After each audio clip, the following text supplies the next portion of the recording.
தேங்காவை நல்லா வதக்கிடுவோம். தேங்காய் கொஞ்சம் வதக்கிடுச்சு. இப்போ நாட்டு சக்கரை போட்டுக்கலாம். வாசனைக்கு ஏலக்காய் தட்டி போட்டுக்கலாம். இப்போ பாலாக்கறியை ஜூஸ் போட்டுக்கலாம். பச்சரிசி மாவு எடுத்துருக்கேன். இதில் சுடுதண்ணி ஊற்றிக்கலாம். நல்லா பிசைஞ்சாச்சு. நடுவில் வச்சுட்டு அப்படியே உருட்டி எடுத்துக்கலாம். உருட்டிக்கிறணும். அப்படியே பக்கத்தில் வச்சு அமைக்கலாம்.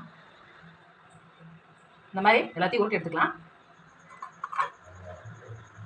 ஃபுட் கலர் சேர்க்காம பாலாக்கறி வச்சு பண்ணுறோம்.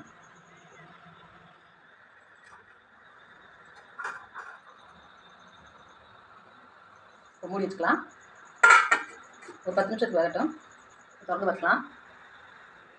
சீத்தாப்பழ டிசைனில் கொலக்கட்டை எப்படி இருக்குன்னு பாருங்கள். சீத்தாப்பழம் மாதிரி இருக்கா? ஆனால் சீத்தாப்பழம் எங்கேன்னு கேட்டக்கூடாது. வீடியோ பிடிச்சிருந்துச்சுன்னா லைக் பண்ணுங்கள், சப்ஸ்கிரைப் பண்ணுங்கள், மறக்காம பெல் பட்டன் அமுக்குங்க. அடுத்த வீடியோ பார்ப்போம். பாய்.